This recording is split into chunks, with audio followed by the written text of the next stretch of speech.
Good afternoon. Apologize for the delay. Starting with the Florida game, obviously a very physical, hard-fought game, decided by one score. Certainly credit Coach Mullen and his staff for a good game plan there. Our performance indicators for the game, which we look at to kind of gauge what the outcome is going to be. I thought we did a much better job with the penalties, bringing those down from 16 to 2, so that was a positive there. Won the turnover battle, 1-0. Lost the explosive play battle, and that is something, on both sides of the ball we need to improve. But particularly on offense, where, through the years and for the first 3 games, is something that we thrive on and need for us to be successful. That was certainly lacking again on the offensive end. Third down conversion percentage we lost, and then red zone. We were 0 for 2 in touchdowns there, settled for 2 field goals, and they had the 1 touchdown in there. Defensively, I thought we played for the second week in a row well enough to win.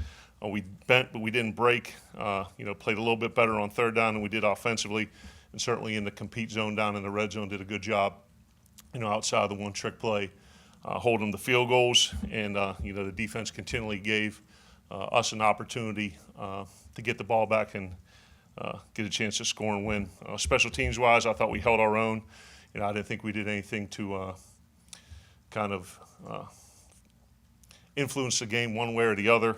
We did lose the field position battle, but I thought we had a solid special teams game, and then certainly offensively for the second week in a row, performing well below our standard, with 2 field goals and not being able to put the ball in the end zone for a touchdown. And once again, from an accountability standpoint, the first thumb goes at me. I oversee the game plan and I call the plays. So that one's on me, and that's one that's going to get fixed. And, from an overall team standpoint, I thought we lacked the precision and consistency necessary to win a game of that level against that caliber of an opponent. And talk about the SEC being a margin of error football league. And, there were, as you look at it, probably, 4 or 5 plays that had they swung, the other direction, could have flipped the outcome, and we didn't make them. So I need to do a better job of putting the kids in position to be successful, certainly on the offensive side of the ball. And when we do make good calls and it's dialed up the right way, then we got to find a way to execute the plays. So obviously no players or scouts of the week or helmet stickers. Student athletes of the week for this week were Keith Mixon and Jaquarius Landrews. From an injury standpoint, really not much has changed from last week. A bunch of bumps and bruises from the game. Like I said, very physical. But the things that we had heading into the week are the same ones that we're going to have heading into this week. So nothing major changing from that standpoint.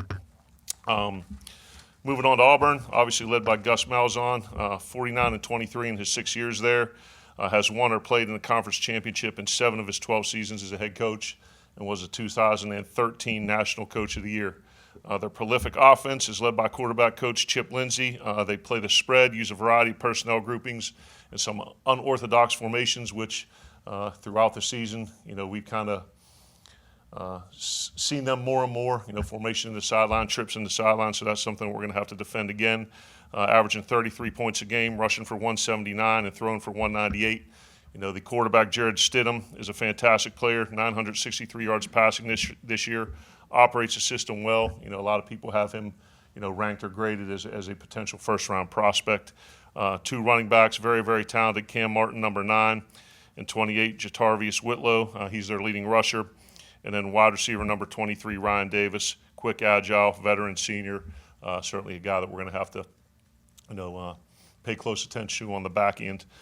Defense led by Kevin Steele, a longtime NFL and college coordinator who does a fantastic job. Once again, like the other teams we've seen, a mix of 3 and 4 down, play 1 high, 2 high, man zone coverages.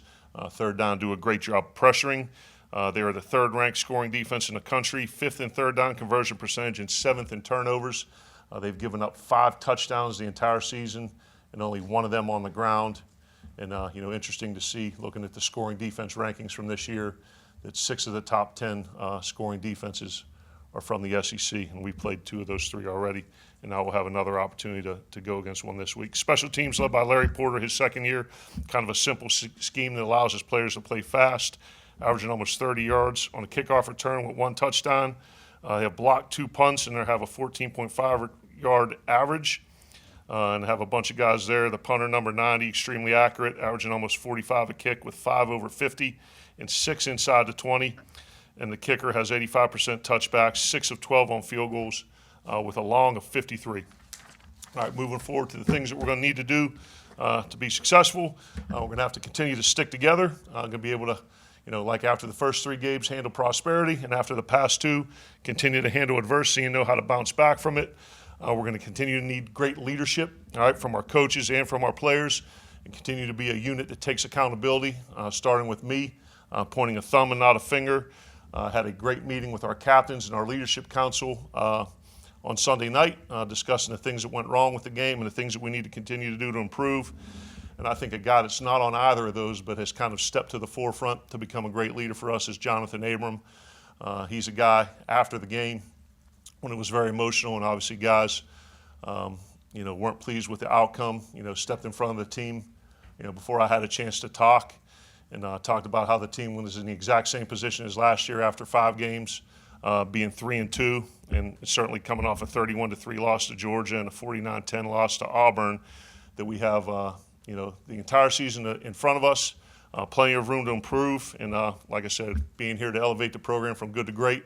That's something that we're going to have to do, and I was proud of Jonathan for kind of stepping up and taking a great leadership role there and letting the guys know that there's plenty to play for and plenty of things we need to do to improve. All right, we can't worry about our goals, although every single one of them are still achievable for us. We got to continue to play one game at a time, trust the process, and do the little things right, and know that it doesn't get any easier from here. Certainly our schedule from here on out is going to be incredibly difficult, but the staff, the team, and myself personally, welcome the challenge of playing in the SEC West, and know that we're not here, for while short-term success is imminent, and we want it to occur immediately, and it is going to happen. Myself, my staff, and this team are also here. We're not just building a team; we're building a program here to make sure we have long-term sustained success in addition to what we're going to accomplish this year. So, very fired up for this opportunity. Excited to be back home. Had an electric atmosphere, last week with the fans, and appreciate everything they did to come out. So I know we're going to see the same thing this week against Auburn in another night game under the lights. So with that, I'll take any of your questions. Coach, you brought up Jonathan Abram, but just talk about both of your safeties, 2 out of your 3 top tacklers. What are you seeing from them, and they're being active on defense? Coach Shoup doing a great job coaching those guys individually. They played a lot of football for us. They kind of coordinate the calls on the back end to make sure everyone's aligned. They kind of balance each other pretty good. Jonathan, being a very, very emotional guy, kind of wears it on his sleeve and plays as such. Mark's more of a reserve, steady kind of guy, but getting excellent production out of both of those guys. So they've played a ton of ball here. They've seen a lot of things, and certainly their play through 5 games has been what we're looking for out of that position. To quickly clarify on the injury thing, does that mean Jamal is still out indefinitely? Yes, and is Tyler day-to-day, or is he out? Tyler Williams is still day-to-day with lower body. Yeah. Okay, and I know after the game you said you wanted to watch the film to truly evaluate Nick from the last game. Once you did that, what did you think of what he did? I thought, not counting the sacks, obviously from a rushing standpoint, I thought he made good decisions in the run game and ran the ball well, particularly in the first half where we had 3 drives that were not 2-minute, and we're able to move into the red zone on 2 of those 3. From a pass game standpoint, certainly we need to complete a higher percentage of balls, and we have the opportunity. A lot of it goes into it. Certainly from a quarterback standpoint, having played the position, it's the one that gets, more than the credit it deserves and more than the blame it deserves. But certainly 41% or whatever it was, 11 of was. We need that to improve, and part of that is the quarterback, part of that's the protection, part of that the route, part of it catching the ball. So, certainly Nick on a weekly basis, looking to improve on the things we ask him to do and getting acclimated to a new system. Certainly we're going to need him to, all of us, we're going to need him to play better moving forward than what he did in Florida.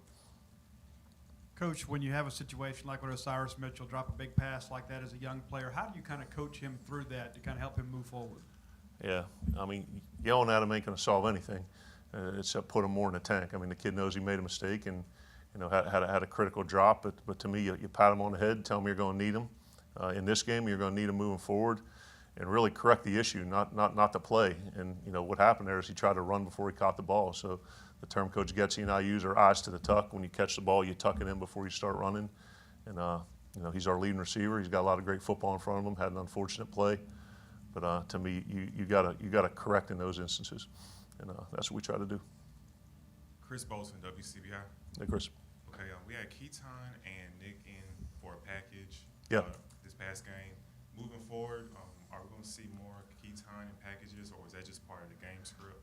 No, every week we evaluate the formations that we run and the different, personnels, and based on what they do, does a 2-quarterback set give us an opportunity to make a play or a package of plays? So that's evaluated on a weekly basis. If there's something that we see schematically that would give us a chance to be successful, we use it kind of the same stuff last year at Penn State. It would appear for a game, disappear for a couple, and then come back again. So a lot of it's based on how the defense is playing. Obviously, there aren't any breaks in this conference. You got Auburn this week, but Yeah.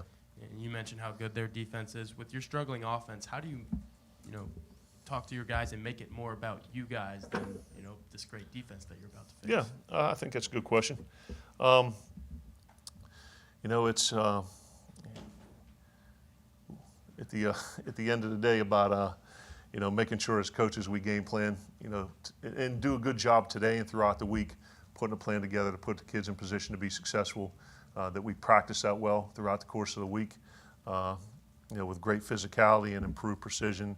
And then when we, make the good calls, and we got to find a way to execute them. So I don't think it's as much a concentration on what the opponent's doing, as you mentioned, as, hey, this is what we do, and how can we improve our execution and consistency moving forward. A season ago at Penn State, your running backs averaged just over 20 carries a game. What are defenses doing differently, or what's different about the play calling that's keeping the ball out of the running backs' hands thus far? Some of it is scheme. When your quarterback has a choice to hand the ball off or run it, a lot of reads that we've been given, dictated the quarterback keep it. And also, you're always evaluating your personnel and attempting to maximize their strengths and minimize their weaknesses. And, Nick is a very capable and accomplished runner. And, some of the times we want the ball in his hands. But certainly, I guess, to answer your question kind of a roundabout way, we are examining more and more ways to make sure that when we call a run, it gets put in the running back's stomach and he runs it, as opposed to either a pull and a quarterback run or a pull and a throw. So all of those things are factored in and considered. And certainly when the running backs are averaging, when the running backs are averaging close to 7 yards a carry apiece, we got to find a way to get them the ball a little bit more. You and Coach Shute both said last week that last week was some of your best practices of the year. What were you seeing in practice that you didn't see on the field on Saturday? Defensively, I thought it mirrored what we saw on the practice field. Offensively, there wasn't, a ton that Florida did different than what we practiced. And once again, it comes down to, two things, the calls and the execution. So, I've got to do a better job, and I say we, as an offense, from an execution standpoint, have to do a better job. Past couple of weeks, Nick's kind of had some issues as far as getting the play off in time and the play clock running down.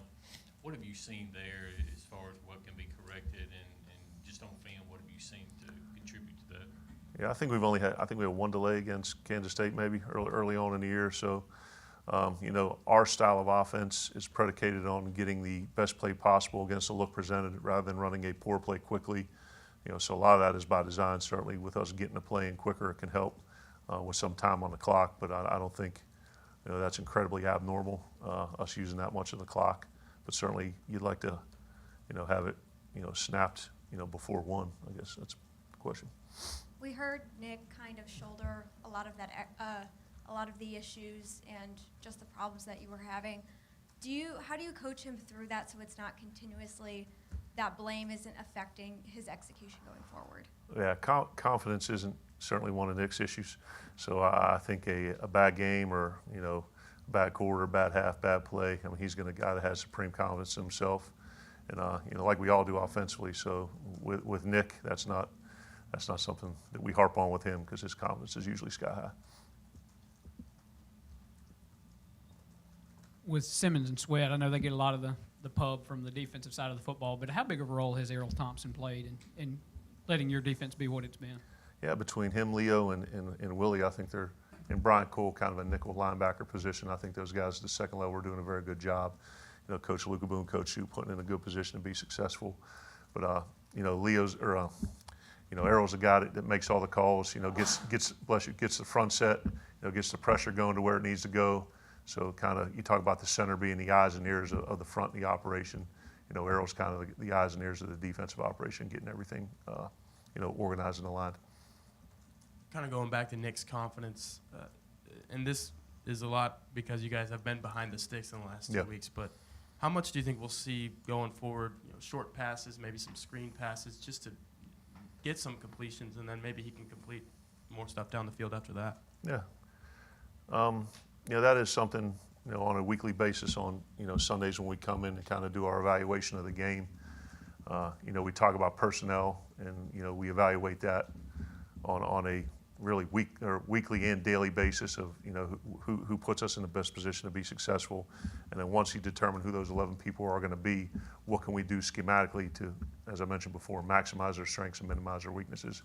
And certainly with, you know, some of the, you know, issues we've been having from a protection standpoint, you know, what are the things that we could do to help? You know, chipping, you know, was some of the stuff we worked on this week. And certainly, you know, screens, draws, getting the ball out quicker, more quick game, you know, that can help alleviate some of the, you know, protection issues we've been having.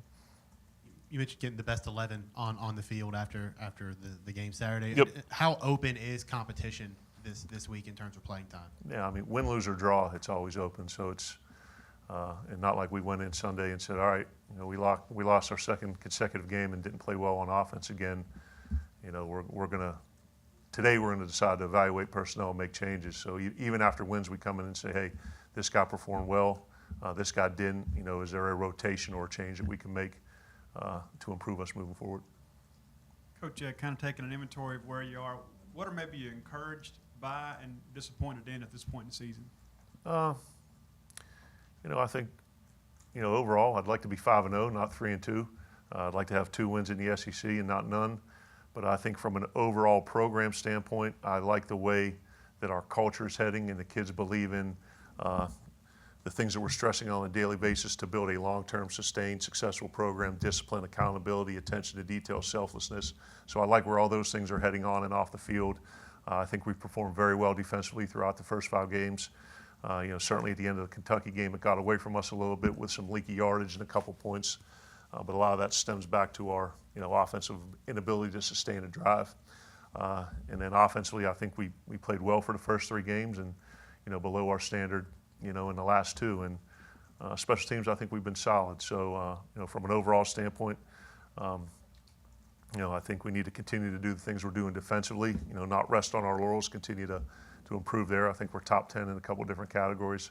You know, offensively, we got to get it rolling, and that starts with me. And, you know, special teams continue to, you know, be solid. So, you know, I'm confident in the direction of the program. I'm confident in our staff and our players. Like I said, this isn't, you know, we're not looking for a 1-year build here.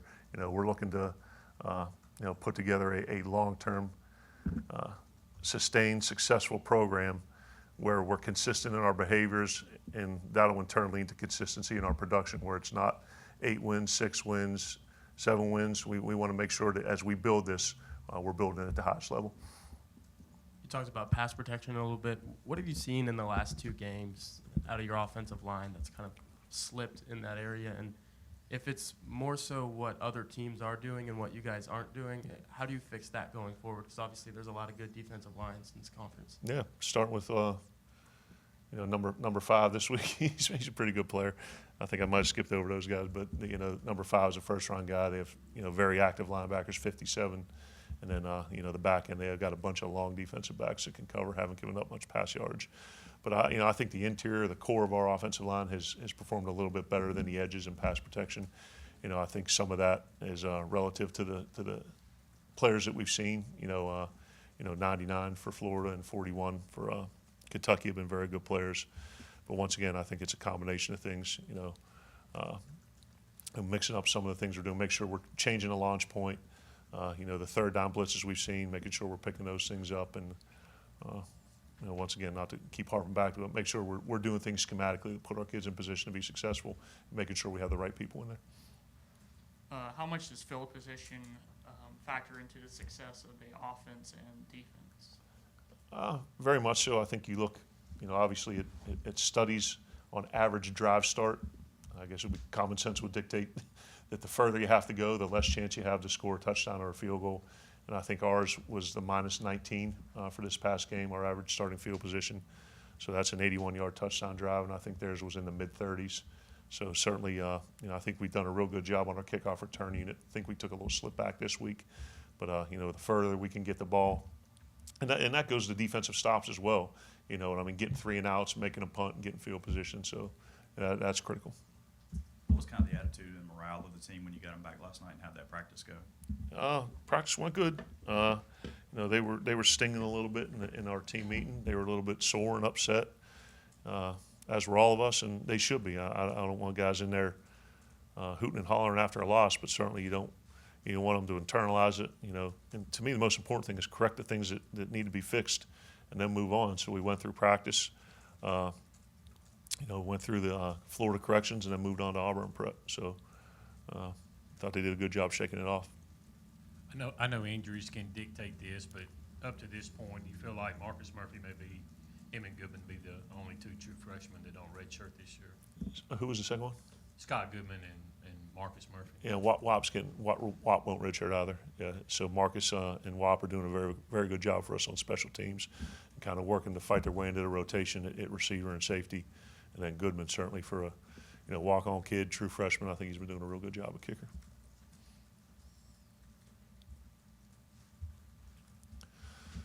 Excuse me. Kind of going off the morale thing. Obviously, you guys had crazy fan support this past Saturday. The atmosphere was electric. Just to kind of keep that going, how important is it? You got another home game this week to just kind of break through and keep them engaged in the second half of the season. Yeah, and to me, it's not if, it's when, and I think that's part of the great thing about Mississippi State and our fan base and our community is that they're with you. And they ain't fair weather fans. They're with you win, lose, or draw. They're going to come out, and I wear a double-sided headset, but I couldn't, so I couldn't hear the bells, but had family members there and friends, and they said it was the loudest environment they had ever been in any college football setting. So I appreciate the heck out of our fans. I know that they love the Bulldogs, and certainly they may not love what we're doing right now, particularly on the offensive side. But I promise you it's going to get fixed. It's going to get better. And the light at the end of the tunnel, it's an opening, not an oncoming train. So we're going to get there. I know Darrell Williams went down, but he came back into the game. Was he pretty much healthy? Yeah, he's a tough kid. Lower body day-to-day. So a lot of these guys with the bumps and bruises, they got injury checking yesterday, and we'll monitor them as the week progresses. Thank you. Great, appreciate y'all. Hail State.